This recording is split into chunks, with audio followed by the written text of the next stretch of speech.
Are you ready to go? Yeah, sure, why not? Jingle bells, two we didn't watch. It's the show where we watch movies and... No, we don't. You were so close. You were doing so well. And then you instantly broke it. This is a show where we don't watch the movies, but we do talk about their weird descriptions. And Brantley is here. Yes, I am. And I'm Albert. It's Christmas! Yes, it is.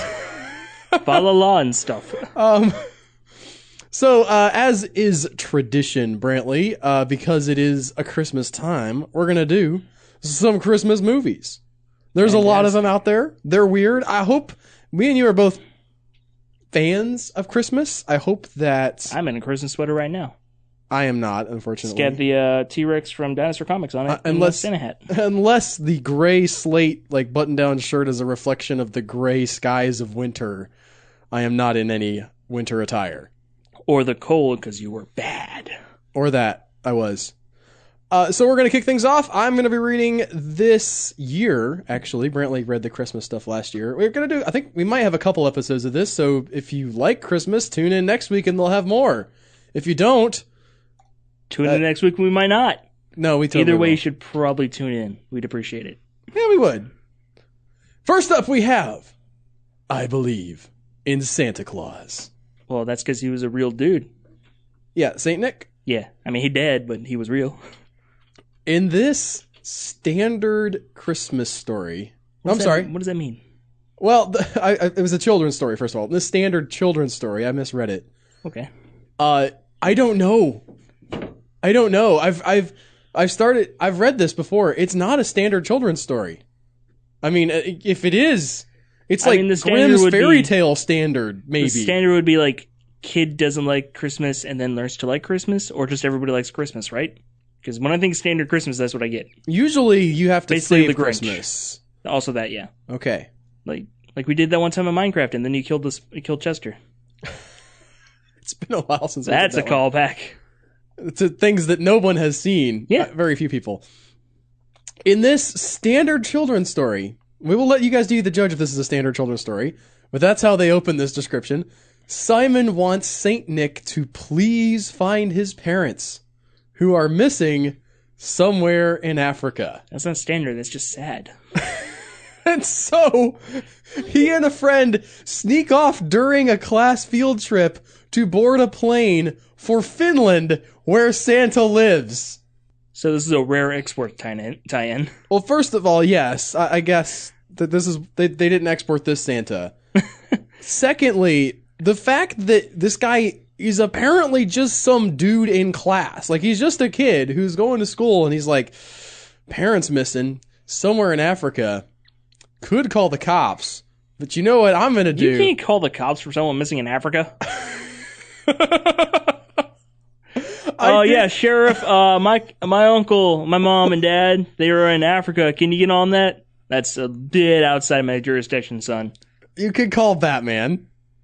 Or you can go... You can't call Batman. You can put a They flashlight... totally have the big bat signal where he gets called. Anyway, so this kid, his solution is to sneak onto a plane. Like, Santa's not there. He's not around Santa somewhere. He just has knowledge of where Santa's at, and he figures he's going to go to his house. That's so weird. Maybe this kid's like really good, and so Santa actually responds to his letters. They've been in correspondence. Listen, kid, you're actually top of the nice list, and I'm just really proud of you. You get whatever you want this year. Can I have my parents? After Simon and his friend Elodie arrive in Finland, I like that name, by the way, they find Santa, who takes them to his village and hears the whole story.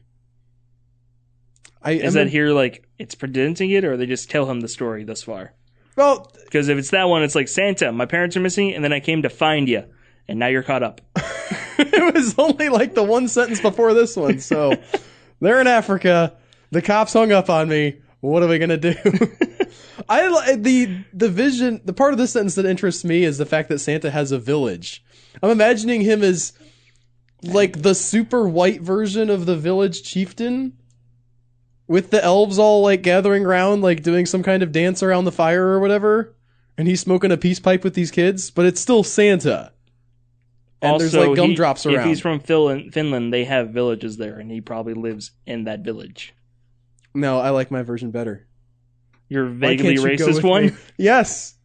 Why can't you go with me on this journey to a vaguely racist village? Because it's a vaguely racist village. Santa Claus goes on a covert mission. I just want to back up and let everybody know this is a standard children's story. Santa Claus goes on a covert mission to rescue the hostages. Apparently, the children's parents were hostages. With the aid of a fairy princess and a couple of automatic weapon-toting child soldiers. So this is a bad Santa. Well, my read on the child soldiers was that he gets to Africa and finds these child soldiers, and they already have the automatic weapons. In theory, it's the two that he's with that came to get him, and he's like, here's some guns. Simon and Elodie? Yeah, here's a machine gun, kid. Let's go get your parents. Ho, ho, ho! Keeping with the vaguely racist theme, he was going to give those guns to the child soldiers in Africa, but that's why he had them. I'm glad that this is the theme we're sticking for Christmas. Kris Kringle nearly gets devoured by an alligator. Wrong continent, I think. Yep. Simon, our hero, they needed to remind us. Like, no, it's been a whole sentence, but Simon was the guy. Simon, our hero, nearly gets devoured by the ogre. In the this ogre. Great Christmas classic. Shrek. Welcome to Africa, Santa. It wasn't a fantasy story. It's just like right next to Wakanda, underneath the shield. Him and all the people from Fairyland have been hidden. Anyway, that is I Believe in Santa Claus, Brantley. Right. You know what fascinates me about this one is that the belief on Santa Claus doesn't really seem to be a major obstacle. It's just, it doesn't even feel like it's an issue from the description. Like, it's just Santa's a thing in this world. It's like, yeah, of course you do. I believe in Santa Claus. Yeah, he has the house. You know, you can go visit if you want. Let's do that. We'll get my parents back. I guess it would be the equivalent of going to, like, Bruce Willis's house, right? Like, you've seen all the action movies. Except this is a magic man. He can go anywhere he wants in the world in one night. This is better than that. Fair enough. It's like going to the NSA, the director's house. He's like, find my parents! And then he hands you a gun and goes, let's go, kid. Okay, fair enough. Next up, we have Santa and the Three Bears. This is an animated movie. It is. Have you seen it? I own it. I have not seen it. Oh, good. I was getting nervous. Well, you're about to find out, apparently.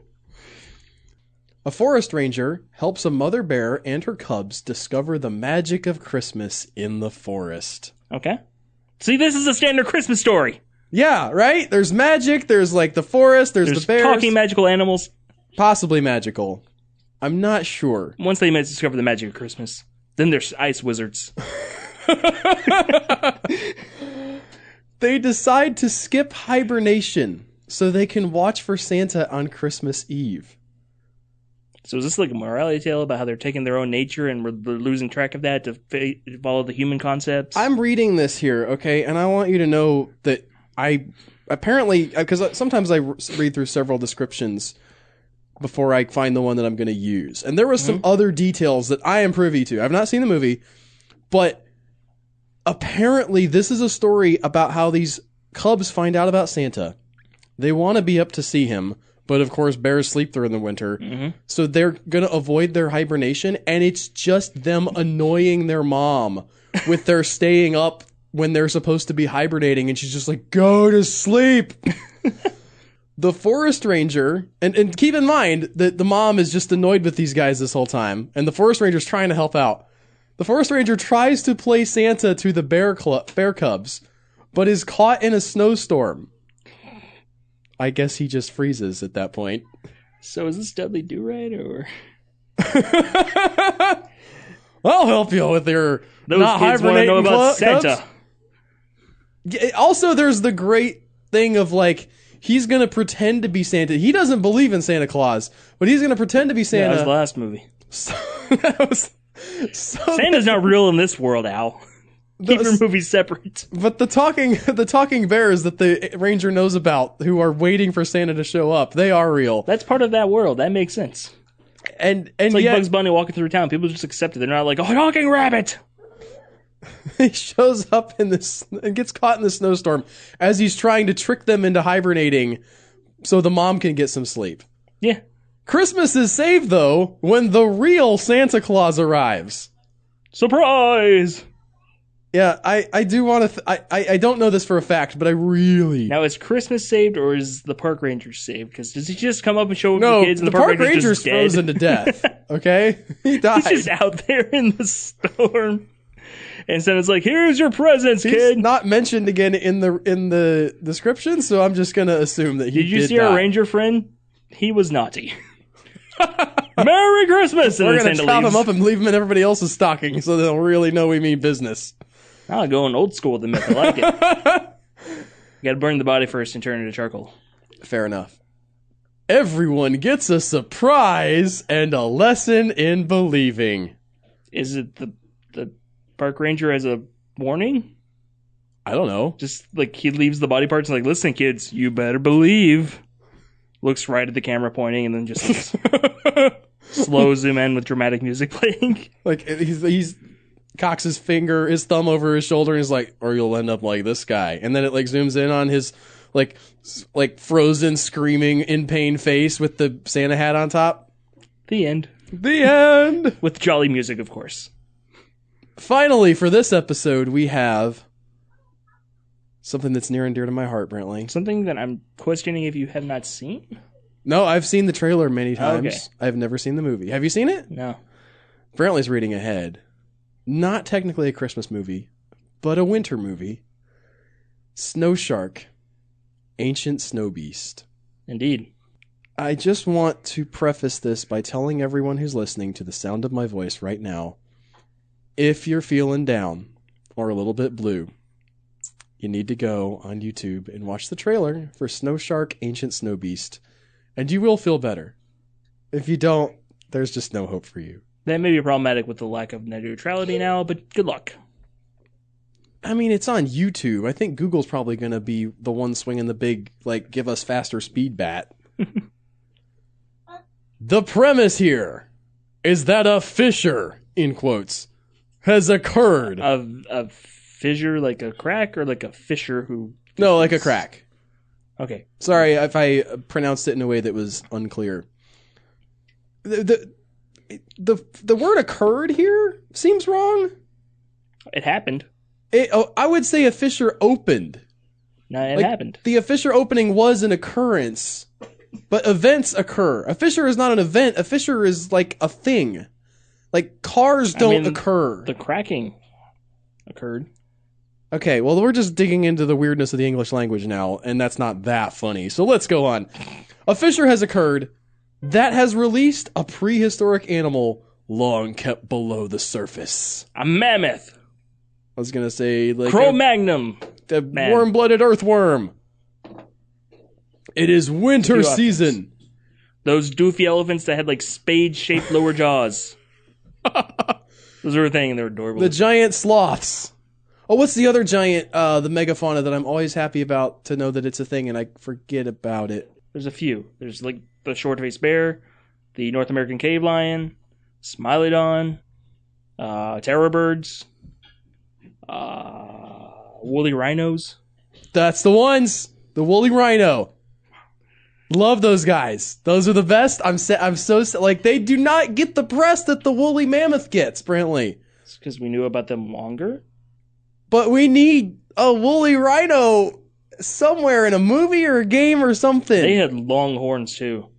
Oh, it's so great. Anyway, nothing to do with it. Snow Shark, Ancient Snow Beast. We're back on track now, guys. It is winter season, and this emerged shark is feeding on victims who dare venture out into the forest. So pretty standard shark movie, except for the fact that there isn't any water around. Well, there's snow. That's crystallized water. That is technically accurate, Brantley. Aha. The shark emerges pretty quickly from under snow-covered trenches, only seen per its oncoming fin that sticks just off the surface. Jaws! Sorry, I had a cough. It's cold.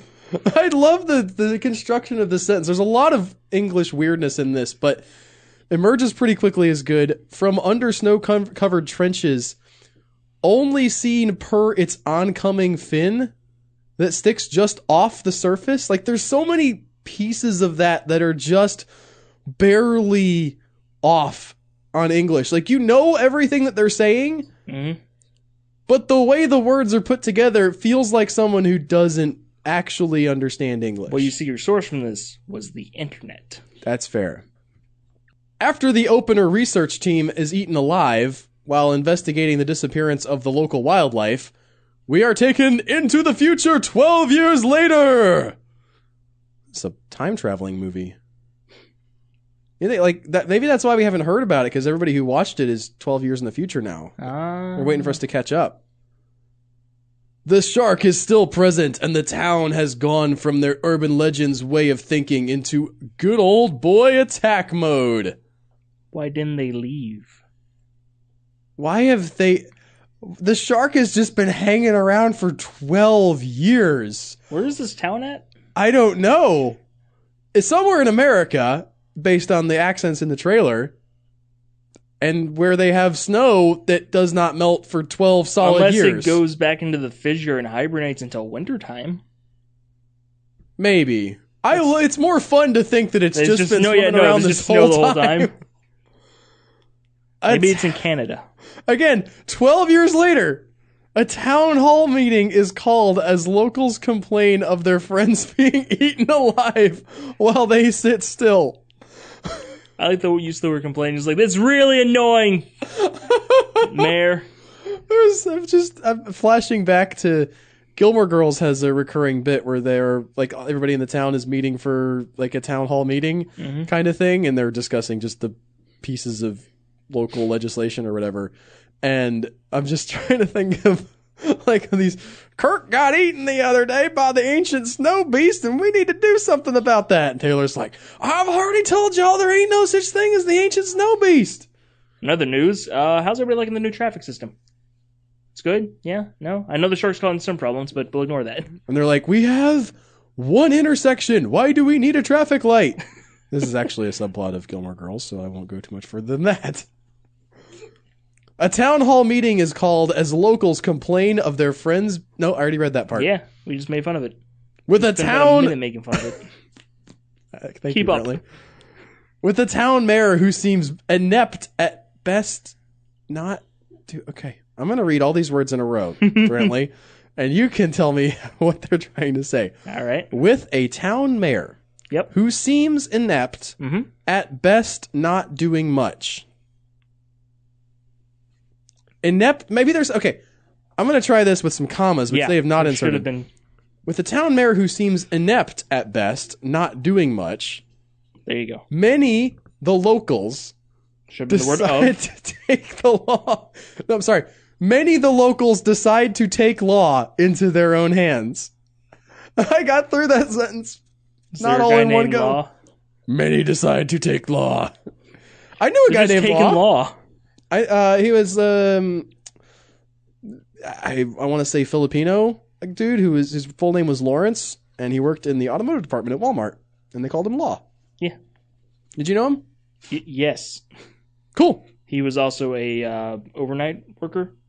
I think he did go overnight like for a year, at least. So there might indeed have been a guy named Law, and they took him into their own hands. Also, Law from they gave him a nice massage, Brantley, from Tekken, who was a Bruce Lee parody. Okay. And he did all the Bruce Lee. Are you sure he wasn't like a? I mean, he made Bruce Lee. I'm doing a Judge Dredd thing, and I can't remember the guy. Not Arnold Schwarzenegger. Sylvester Stallone. Sylvester Stallone. There you go. Well, no, he could pronounce the word, and also he made Bruce Lee noises. Okay. It wasn't like, ugh. Which was hilarious, because then you play as Alex the Raptor and just punch him in the face.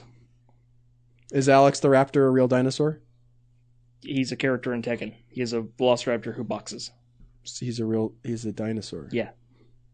All right, well, Tekken's crazy, man. It's as good as it's gonna get. I've just found out I can beat up Bruce Lee as a dinosaur. I'm gonna go do that now. Thank you guys so much for listening. I hope you're having a wonderful Christmas. Tell a friend about the podcast, and we'll see you guys next time with something else. Merry Christmas, guys. Bye.